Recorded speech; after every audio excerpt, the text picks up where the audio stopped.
Write your heart out.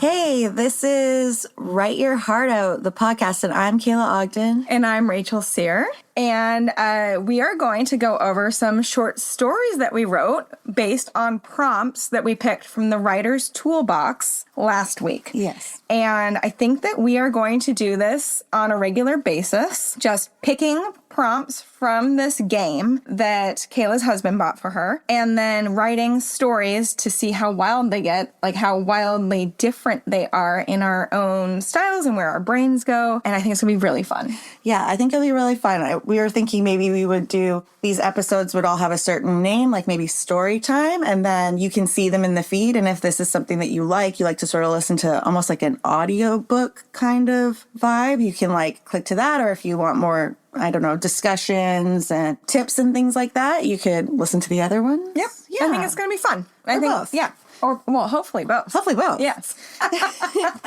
Okay, so just a reminder. So we picked these from a box called the Writer's Toolbox, and in it had some popsicle sticks where it gave prompts about first sentences and things like that. And then we had another one that had the protagonist, and then it had another one that were called 6 sense cards, which was just like a random line that you had to use in your story somehow. And so our protagonist was Leora, who loves to visit Israel.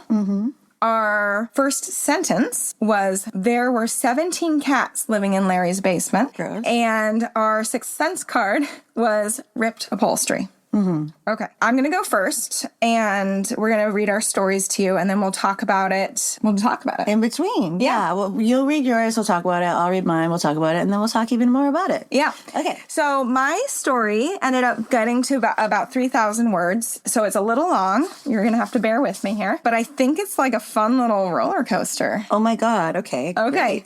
Great. So no more disclaimers. I've titled it Cat People. I couldn't decide what to call it. Okay, here we go.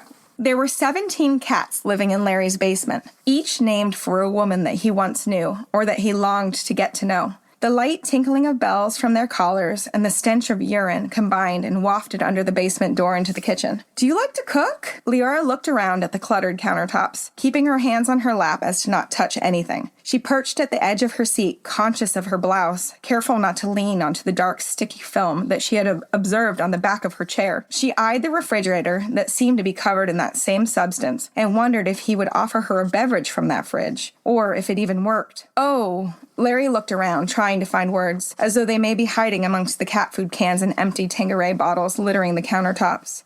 I order out mostly. I have a hard time going out. Leora nodded, not surprised by his admission. This kitchen was a place of horrors, unlike her own home, full of light and sweet-smelling pastries. Leora loved to bake. She had brought him her famous brownies, a treat she was known for at the travel agency. The box sat unopened on the counter next to him. I don't see any cats, but I see a lot of cat food. Do your kitties not like people? Leora is searching for the room, desperate for anything to relate to him about. There must have been some reason Gladys had suggested she date her son. No, they don't. Larry blinked hard as he tried to get the words out of his mouth. It looked challenging and almost painful. He glanced down at her sitting in the chair and saw the twitch of her mouth. He saw her trying. It had been so long since anyone had put any effort into getting to know him. He hadn't remembered what this felt like. Most of them don't anyway. I have 17. Oh goodness, that's a lot of cats. I have only 1. Leora points to the door, towards the sound of the tinkling cat collar bells. Do they mostly stay in there? Yes, in the basement. He looked at the door and noticed a few small pacing paws under the 2-inch gap. I'll be down soon, Stacy. He knocked hard on the door and then paws pattered back down the stairs quickly.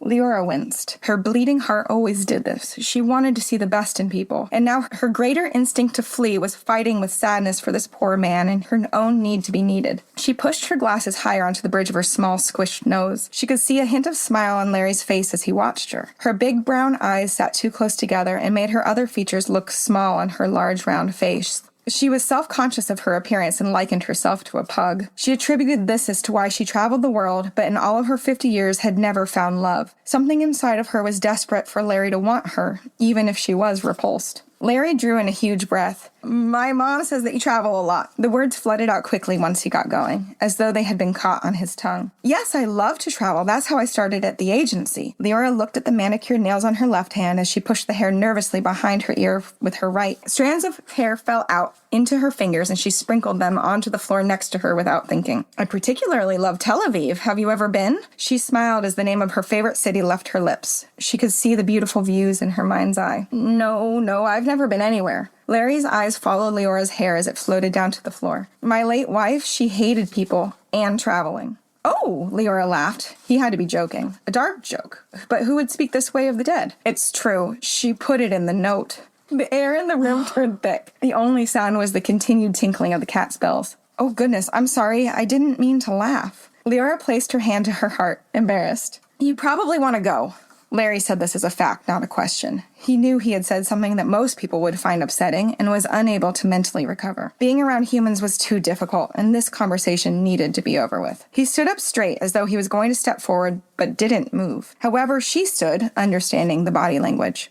We have such great conversations in text. Maybe we can continue to get to know each other better that way. Lyra picked up her purse and hurriedly started towards the door. As she walked, she scanned the sitting room to her left. She took note of the ripped upholstery on the otherwise elegant and ornate chair. This room had once been beautiful, but now it was clear that Larry gave it a wide berth. Lyra wiggled her manicured nails in a wave as she peeked one last time through the door at Larry, who stood wedged in the corner between the stove and counter, unmoving. As the door clicked close, he breathed a sigh of relief and with a jolt of desperation ran at full speed to lock it.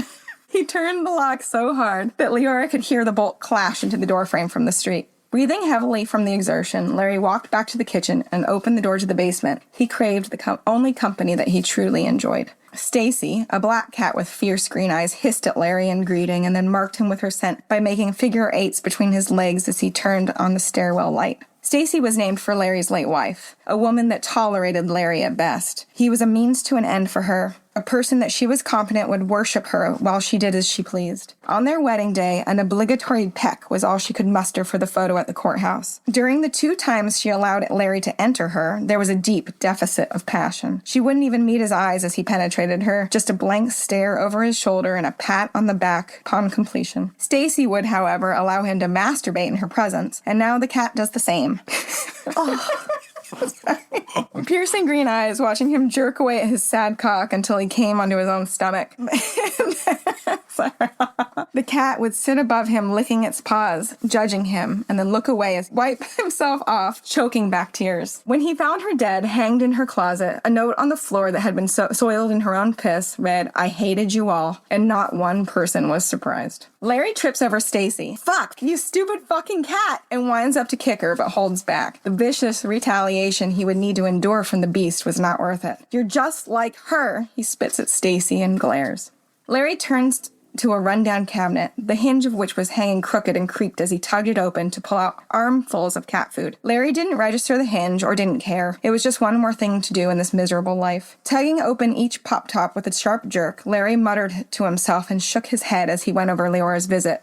A small Siamese cat jumped onto the counter next to him, Trish. She had been named for Larry's dental hygienist. He had thought her teal blue eyes were dazzling above her medical mask. She would make constant conversation with herself, and Larry would look up at her, hanging on every word, while his stinking, cavernous mouth lay wide open. He imagined falling in love with her every time he lay in the dental chair, but he didn't blame her for not falling in love with his sharply angled face and receding hairline. Now he scoops up Trish and she purrs into his neck. He leaned into her warmth and buried his face into her fur. When he lifted his head, his face was wet from tears. No one had been kind to him in as long as he could remember, except Leora. Larry takes his seat in the basement lounger and watches the cats feast from their trough, clicking his tongue and squinting to take note of which cats dominate the feeder. His newest addition, a Persian cat with a squished face and long shedding hair, came up to him, cozying into the crook of his arm. Larry gently caressed her face, gazing into her big brown eyes. "We could go to Israel. I've never been there, but I know you love it, my sweet." Larry was speaking as though he was speaking to the woman herself. "On the show I watched last night, we traveled to Thailand, and I learned all about street foods. I think you would love it, Leora, my sweet kitty. The next morning, Leora woke from a shit night's sleep. She had opened and polished off a bottle of red wine after she got home from Larry's house. She felt congested and her head throbbed. Gladys is a sweet woman. Her apple couldn't have fallen that far from the tree, could it? Leora was talking to her cat Eloise as she stumbled into the bathroom, knocking into the towel rod on the way by. Rubbing away the pain in her arm, Leora looked in the mirror at herself and then downed 3 Motrin with a glass of stale water that had been left on the vanity. Mascara was smeared under her eyes and made them look even larger.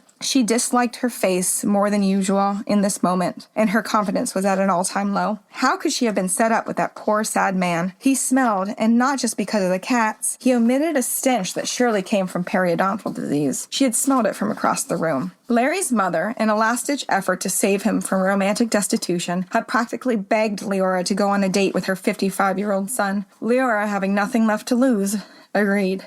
For months, they had texted and emailed back and forth. She didn't see or didn't want to see any red flags. He had been so great in writing. But last night, he had said he never traveled. Leora now wondered how he had messaged so much about the world. He had told her about beer types in Germany, sunsets in Barcelona, and festivals in Rio, even about Argentine barbecue. How would he have known about these things if he never left his home? He presented as so well-traveled.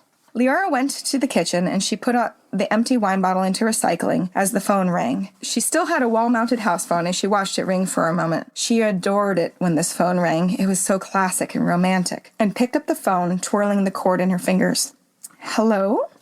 Leora, Gladys crooned. Oh, Gladys, she sighed. When was the last time you talked to Larry? There was no sense in trying to hide anything. I talk to him all the time. I told him all about you. Was everything okay? Does he talk to you or do you talk at him, Gladys? He's not in a good way.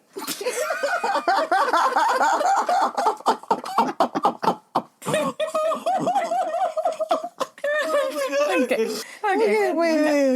Oh, it's been a while since I've seen him, and yes, it's mostly me talking when we're on the phone. I know that he's odd, but he just needs love. We all need love. I think you should try to see him. Leora doesn't want to tell this woman what to do, but she knows that perhaps that's what's needed. Goodness gracious. Gladys pauses and holds her breath, finally letting out a long sigh. So it didn't go well? She sounds defeated. I told him we can continue in text and email. Okay, thank you for trying, dear, Gladys says, the words not matching the tone, which was clipped and harsh, and the call ends abruptly. She recounts the conversation for Eloise and finishes getting ready for work. Packing up some brownies that she had baked yesterday and popping one in her mouth, Leora walks out the door while gently tugging on a beautiful pink cashmere sweater and gets into her RAV4. As she drives by, she realizes that all these months she had been passing by his home and didn't even know it. Now she slows and sees dark windows and wonders what he's doing in there, so sad and pitifully alone. 17 cats. She remembers the smell and gags. That poor man. Gladys' words ring in her ear. We all need love. And she knows it's true. We all do. Maybe there's something she could do for him. Maybe he just needed to get some fresh air. Calling Larry Stevens. The automated voice responds, and Leora pulls on into the strip mall parking lot as the first ring blares on the car speaker. It rings for the second time, and Leora goes too fast over a speed bump. A splash of coffee bounces out of her mug and onto her sweater. Fuck me! Hello? He gasps. No, oh no, not you. Oh no. Leora pauses, parks, resets with a deep intake of breath, and Larry is silent on the line. Okay, starting over. Good morning, Larry. I just wanted to thank you for having me over yesterday. Silence. Would you like to go for a walk sometime? Silence. Larry, are you there?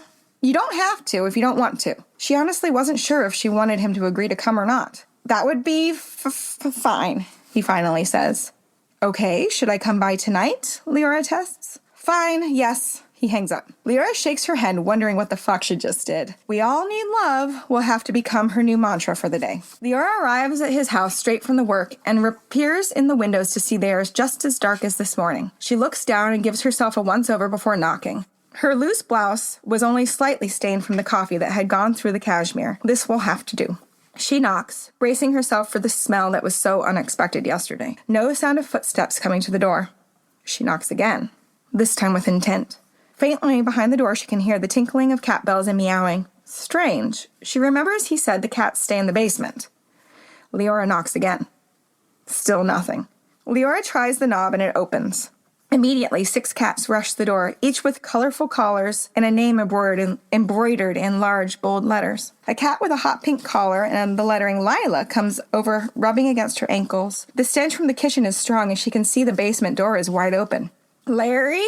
Leora calls out. Nothing. She ventures in further and looks to the right, again admiring that beautiful chair with the tragically ripped upholstery. It takes her a moment to register, but next to it, she sees him. A teal collar with Trish written on it meows incessantly, looking down at Larry's cold, hollow face, mouth agape as he lays on the floor.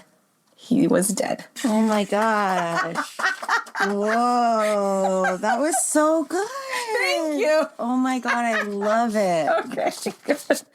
That was so funny. Like that part where she's like, oh, talking to the lady about, Gladys, do you just talk at him or do you let him speak? Because he's not in a good way, Gladys. He's not in a good way. Larry is not well. And it's like you set her up to go there. It's really dark, like the It's very dark. ex-wife hanging in the closet peeing on the I know. floor and everything. Stacey. She's evil. She kind of deserves it, but not. Yeah. Obviously, because it's horrible. So have you ever written anything that dark before? No, I haven't. It was definitely different for me. And I've also never written in the third person. Like, I've only ever written in the first person's point of view. That was a little strange. Like, I kind of had fun with that. Yes. Yeah, it was cool. I did. Do you want any, like, pointers or critiques? Of course I do. Yes. You do? Yeah, okay, give it to great. me. So just one thing that I noticed with the third person was, so you were from Leora's point of view, but it's like close third person, so you can tell how she like feels and Sure, everything. yeah. And then a couple pages in, it switches to Larry's, what it he does. sees, Right. like how he feels and stuff, which I think is fine. I don't know if that's third person or if that's omniscient then. Right. But, you know, say you have 10 paragraphs with Leora and then there's a paragraph with Larry's point of view and then the rest is Leora. Sometimes people call that head hopping.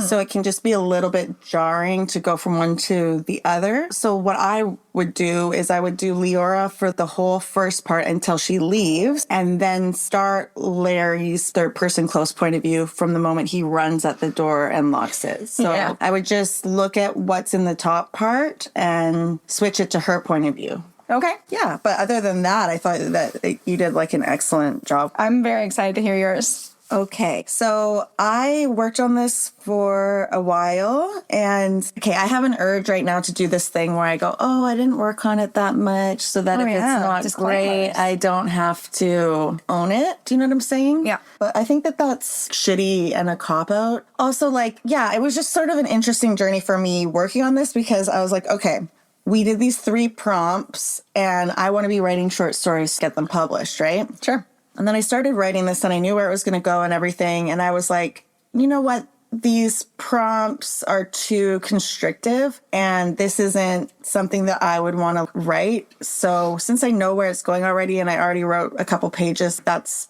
enough, you know, whatever. And then I opened it up again and I don't know, I just had this experience where I was like, oh, I kind of like what I wrote. And I'm like, you know what? I'm going to see this through. This is something that I committed to. And like, I need to learn and I need to grow as a writer. This was my first time doing first person point of view. And so I think these exercises are really good for me, whether I want to publish it or not. And I learned so much during the process of writing it. So I was really, really glad that I did. And I don't know where all of this like resistance came from. Whoever that guy's name is, Stephen Pressfield would be like, girl, just fucking sit down and write it. Yep. Okay. So also I think that you might be a little bit surprised by it. Okay, I'm very excited. Okay. It's called Many Moons. There were 17 cats living in Larry's basement.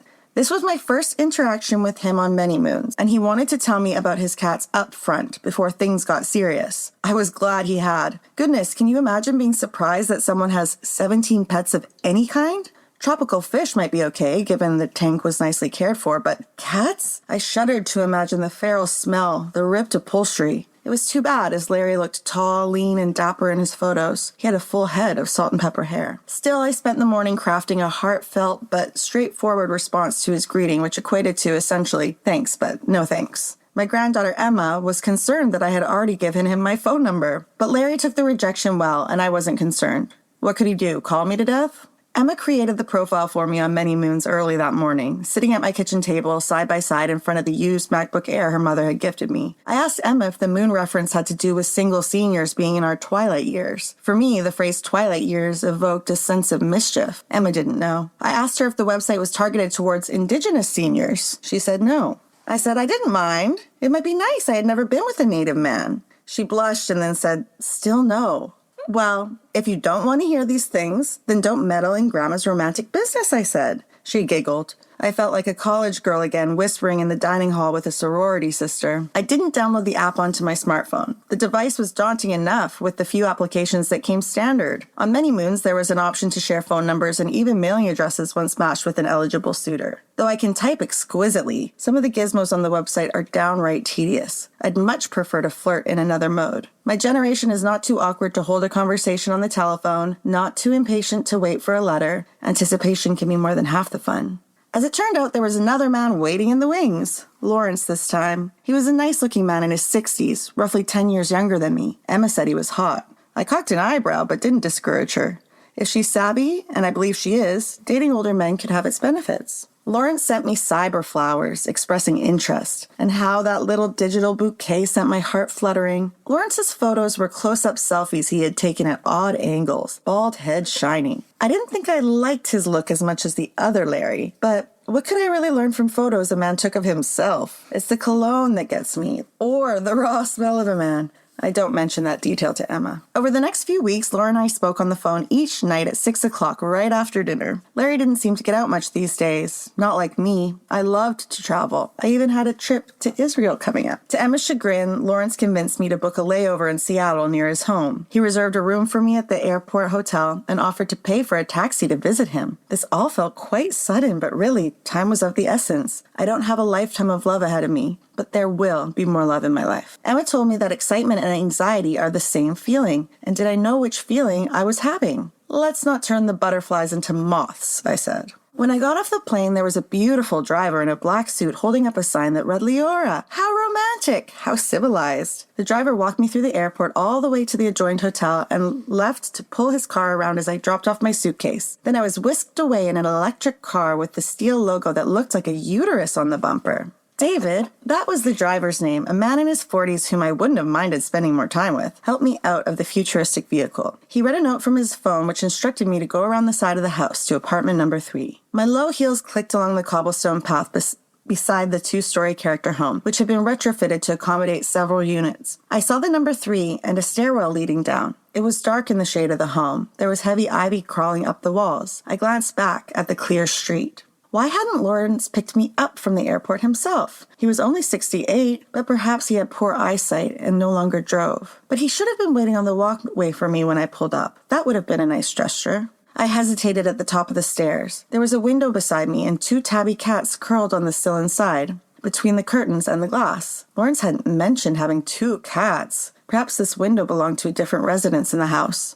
I remembered the other man on many moons had said he had 17 cats. Unimaginable! Just looking at those 2 felines in the window made my eyes itch. I was startled when a 3rd cat jumped up on the sill, knocking the other 2 off in a clamor of claws and fangs. I gripped the metal railing as my other hand flew to my throat. The door below creaked.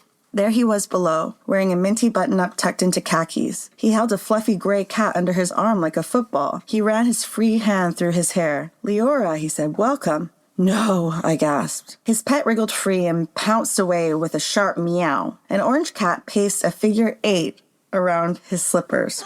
Oh boy, I've shocked you. Is this not a pleasant surprise? Despite the dim of the stairwell, there was a twinkle in his bright blue eyes. The top of the door frame was mere inches from his head. He was even more handsome than I remembered from his photos on many moons. I shook my head and turned on my heel. I bounded forward, but my ankle twisted. I steadied myself against the house, my hands clutching the slick, damp ivy. He rushed up the stairs.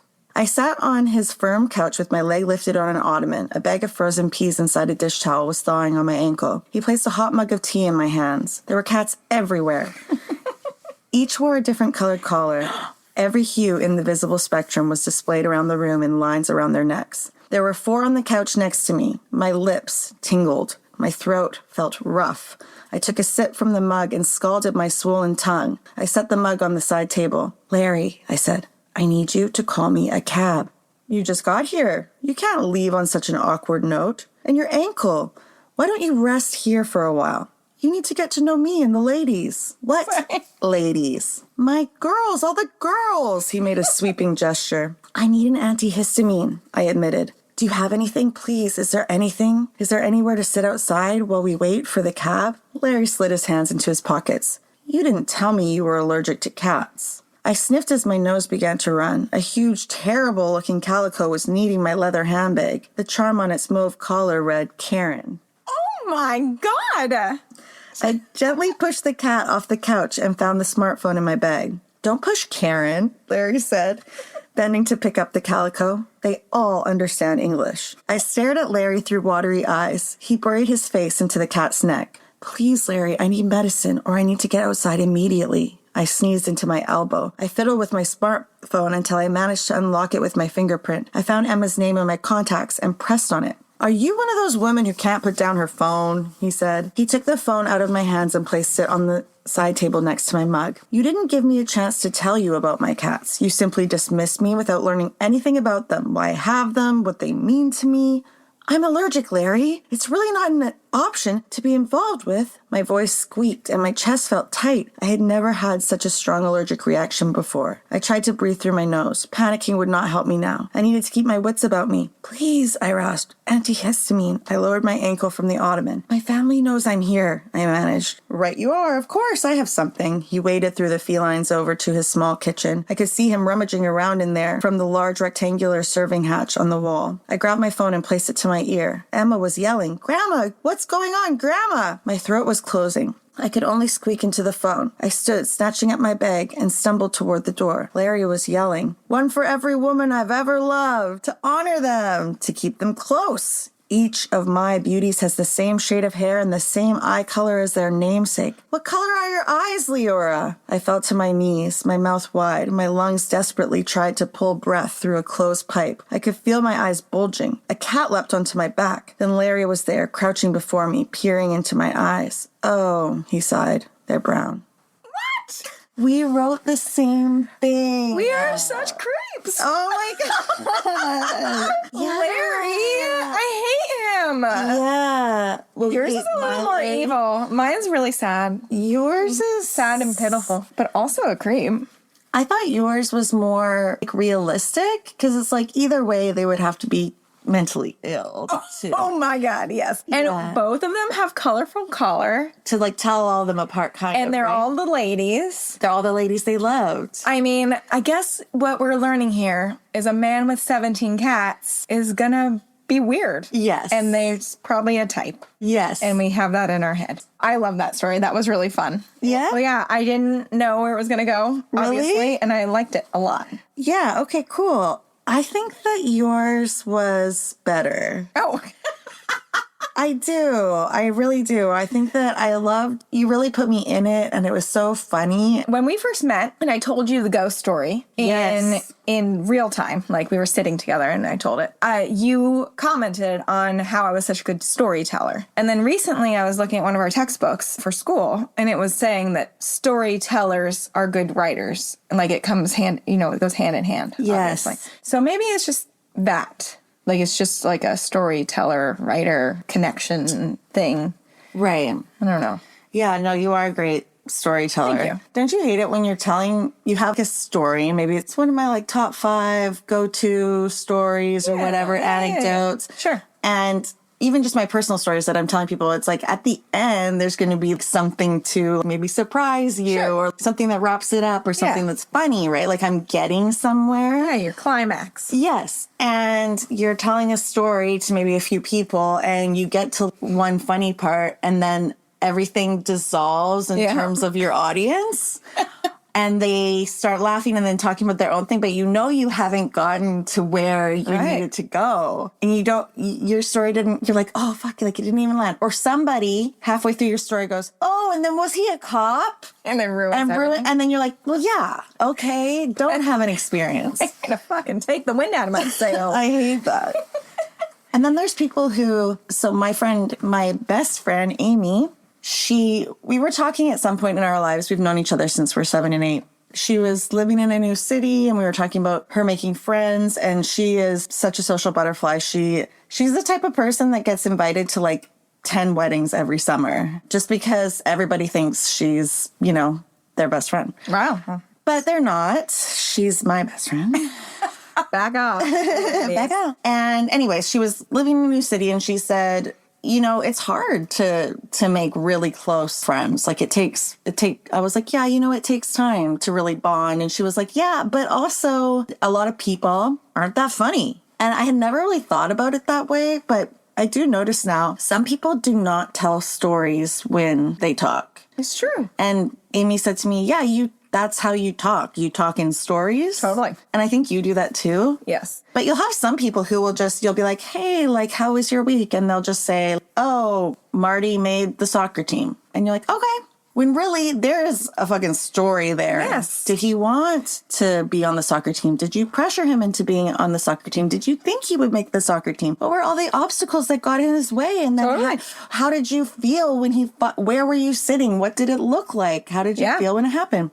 And some people I don't know how these people have conversations with each other. Totally. Okay, so, I don't know if this is a shorter episode or what. Well, I think it can be a shorter one. If Yeah. we do these regularly, where we have our story time, Yes. then I think that's perfect. It's like a little mini episode stories. People kind of get to know our own writing. Yeah. Which I think is cool. Yeah. So for the next time we do like a story time episode like this, rather than using the 3 different prompts from the box that my husband bought me, we're going to do this thing. Sure. I don't know if you guys are familiar, but there's a website called Readsy, which is a really good website. It has a lot of tools. We are not sponsored by them, but very open to it. But basically they have this contest and it's a short story competition. It happens every week and they put out 5 different prompts. You respond with a short story based on that prompt and you can win $250. So far, this contest that's live on their website right now, the theme is Beyond Redemption.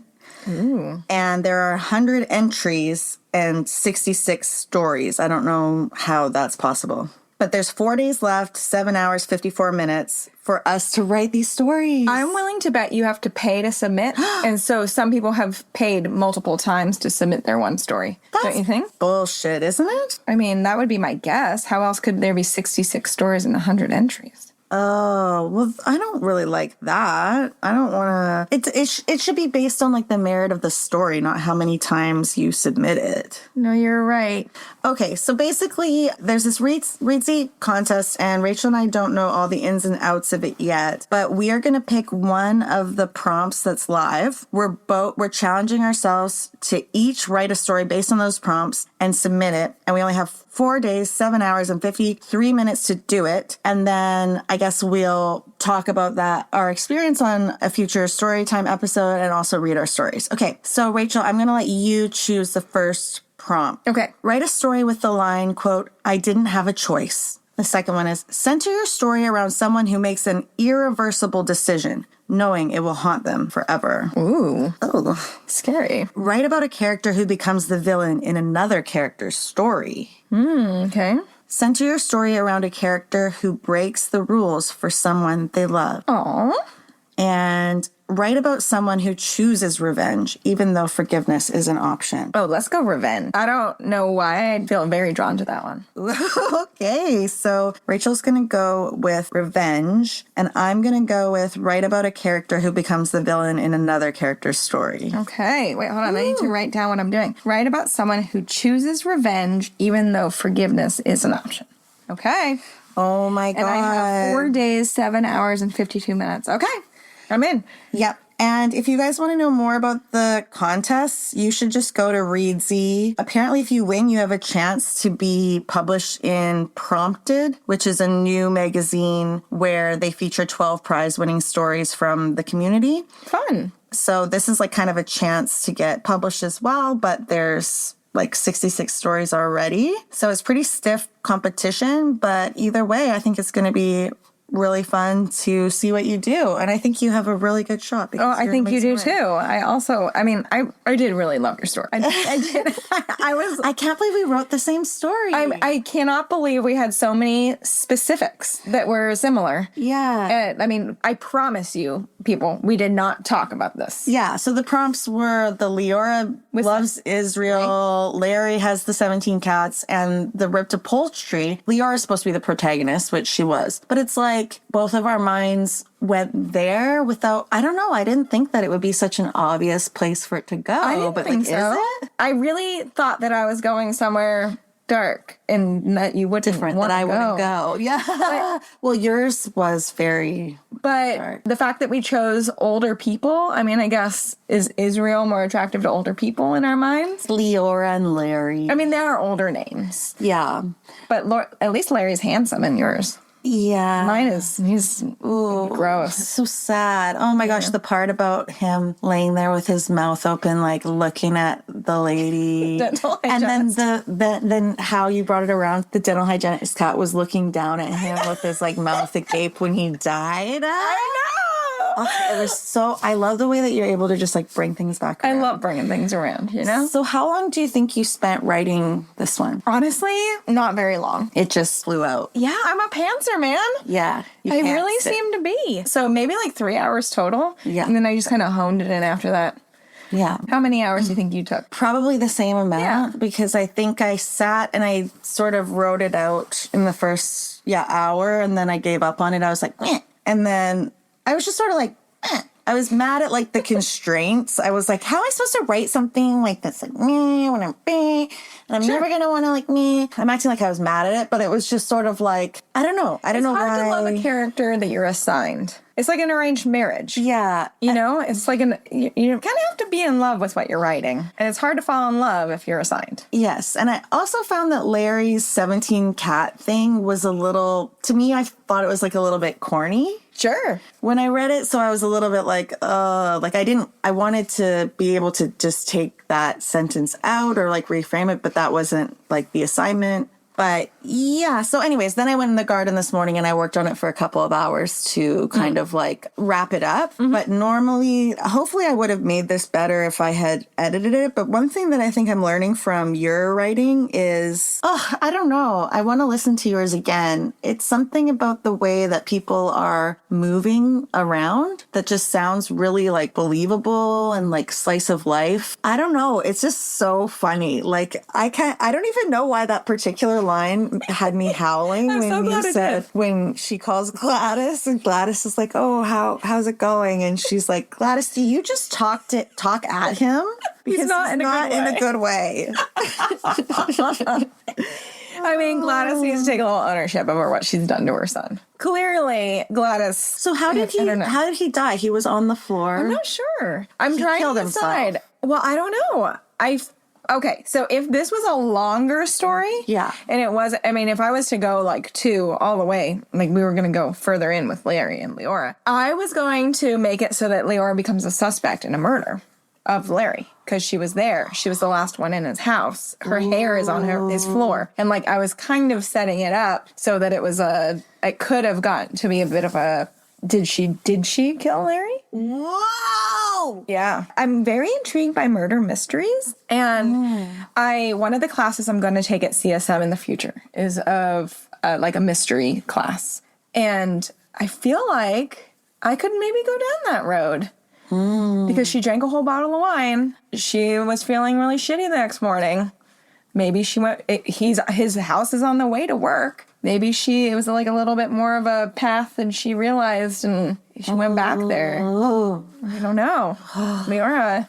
What secrets does Leora hold? I know. Well, if you want Rachel to keep on writing this. Oh, yeah. Ooh. Let her know. Yeah. When we do post about this on Instagram, if you want to comment and tell me you want me to keep going, I'll keep going. Especially since you don't have to write really Larry that much anymore. No, Larry's a guy. Because he was an amazing character and gave me so many creeps. But it also, like, I did have empathy for him too, even though he was so weird. I still, like, I don't know if I'd want to be in his head for a whole, like, book down there. You know what I mean? No, I don't want to be anywhere near Larry.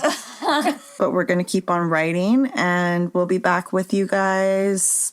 We'll be back soon. We'll be back soon. Okay.